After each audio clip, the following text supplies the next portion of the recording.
मैंने पीछे के दरवाजे से विधायक के लोगों को पैसा जा रहा है, सूचना है हमारे पास, लेकिन इसकी तो लिखित नहीं दे पाएंगे क्योंकि विधायक का मामला है, डीसी एसपी का मामला है, वहाँ तो लिखित नहीं दिया। पूरे भारतवर्ष की अगर सबसे बड़ी जटिल समस्या है तो नियोजन की है। और हमारे यहाँ नियोजन रहते हुए अगर हमारे लोग बाहर में टोकरियाँ ढोने काम करेंगे और नौकरियाँ बाहर के लोगों को जाएंगी तो ये कतई उचित नहीं है। जैसे कि जानकारी मिली है, अभी तक कोई वार्ता के लिए पहल नहीं हुई है और हम लोग आगे डटे हुए हैं। जब तक वार्ता नहीं होती और सकारात्मक वार्ता नहीं होती तब तक हम लोग डटे हुए हैं। धरना पर बैठे हुए हैं डालिया के समक्ष, क्या है पूरा मांग?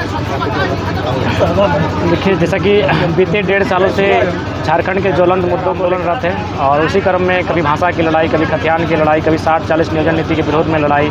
और अब चूँकि मेरा मानना है, जो मैंने पूरे करीब से देखा झारखंड के इस आंदोलन को और थोड़ी सी अगुवाई करने का अवसर भी मिला, तो उस क्रम में ये चीज़ें समझने को मिला कि यहाँ अगर सबसे बड़ी समस्या अगर है और अगर गवर्नमेंट चाहती है कि झारखंड को अगर शांत रखा जाए, झारखंड में अगर कंट्रोवर्सी ना हो, झारखंड में अगर विवाद ना हो, तो सबसे बड़ा 1932 खतियान 60-40 नियोजन नीति से बड़ा मुद्दा है ज़मीन अधिग्रहण। यदि यहाँ के ज़मीन जो निपटारा किया जाए अगर उन विवादों को, तो मेरा मानना है कि आधी समस्या झारखंड की खत्म हो जाएगी। उसी क्रम में आज डालमिया जो कि सीमेंट उत्पादन का कार्य करती है, बालीडीह अंतर्गत आता है, यहाँ पर हम लोग अनिश्चितकालीन धरने पर बैठे हैं। और जो रैयत हैं उनकी मांग है कि चूँकि जिस ज़मीन को हमारे पूर्वजों ने डालमिया से पूर्व जो भी कंपनी, कोई कंपनी अगली कंपनी को ज़मीन ट्रांसफ़र करती है, तो हमने ज़मीन यही सोच कर दिया था कि उस ज़मीन से हमारी रोटी रोज़गार का साधन मिलता था। और यदि हमने ज़मीन देने का काम किया तो बदले में कंपनी को भी चाहिए कि बदले हमें कुछ मिले।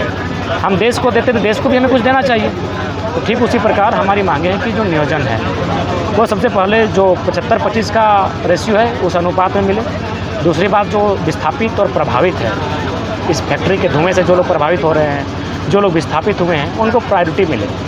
उसके बाद उनके पास जैसा स्किल है, जो योग्यता है, उसके आधार पर उन्हें आगे भी नौकरियां मिले।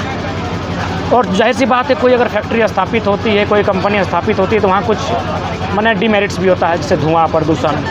तो उसके लिए एक अच्छी स्वास्थ्य की फैसिलिटी हो, कंपनी का शेयर फंड का सदुपयोग होते हुए शिक्षा की व्यवस्था की जाए, पेयजल की व्यवस्था की जाए, अच्छी सड़क की व्यवस्था की जाए। कुल मिलाकर जो सबसे महत्वपूर्ण मांग है वो है नियोजन की। तो आज अगर झारखंड की नहीं, पूरे भारतवर्ष की अगर सबसे बड़ी जटिल समस्या है तो नियोजन की है। और हमारे यहाँ नियोजन रहते हुए अगर हमारे लोग बाहर में टोकरियाँ ढोने काम करेंगे और नौकरियाँ बाहर के लोगों को जाएंगी तो ये कतई उचित नहीं है। तो उस हिसाब से मांगे हमारी यही कि नियोजन यहाँ के लोगों को प्राथमिकता पे मिले और मैंने अस्थायी मिले, किसी ठेकेदार के अंतर्गत ना मिले। अगर ठेकेदार के अंतर्गत ही करना है तो हम लोग सूरत, गुजरात, महाराष्ट्र, हैदराबाद में कर लेते हैं। हमारा ज़मीन गया है, हमारे घर के सामने फैक्ट्री है, उससे दूषित प्रदूषित हमारी नदियाँ हो रही हैं, हमारे खेत खलिहान हो रहे हैं, तो कहीं ना कहीं उस नियोजन पर पहला दावेदार हमारा ही बनता है। तो उसी को लेकर आज महाधरना आंदोलन चल रहा है। डालमिया की तरफ से कुछ जैसे कि जानकारी मिली है, अभी तक कोई वार्ता के लिए पहल नहीं हुई है और हम लोग आगे डटे हुए हैं। जब तक वार्ता नहीं होती और सकारात्मक वार्ता नहीं होती तब तक हम लोग डटे हुए हैं। ये आंदोलन कब तक चलेगा था?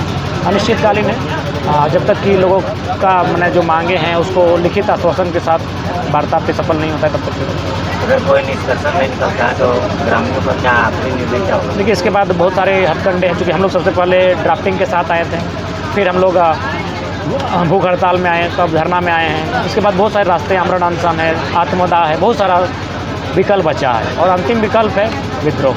हम चाहते हैं, पढ़ा लिखा छात्र, हम लोग नहीं चाहेंगे कि अराजकता, असमंजस, हिंसा जैसी चीज़ें इस राज्य में घटे। तो इसलिए हम लोग विद्रोह का जो अंतिम रूप होता है, जब लोग कुछ नहीं बचता है तब विद्रोही बन जाते हैं, वह रूप ना दिखे, उससे पहले समझौता हो। और नहीं तो फिर जो इस राज्य की नियति है, जो हमारी नियति है, उस नियति को कौन टाल सकता है? वही नियति को अगर मंजूर है तो फिर वही होगा। तो क्या लग रहा है, डालमिया विस्थापितों को साथ अन्याय कर रही है? बिल्कुल अन्याय कर रही है। डालमिया के साथ तमाम जो कंपनी, निजी कंपनी है, सरकारी कंपनी झारखंड में स्थापित है, सभी अन्याय कर रही है। ज़मीन हमारी है तो नौकरी हमें देने में क्या जाता है? अब मैंने पीछे के दरवाजे से विधायक के लोगों को पैसा जा रहा है, सूचना है हमारे पास, लेकिन इसकी तो लिखित नहीं दे पाएंगे क्योंकि विधायक का मामला है, डीसी एसपी का मामला है, वहाँ तो लिखित नहीं दिया जाएगा। तो जब उनको कमीशन जा सकता है तो जिनकी ज़मीन है भाई, उनको देके आप समझौता कर लीजिए, शांति स्थापित कर लीजिए, बात समाप्त है।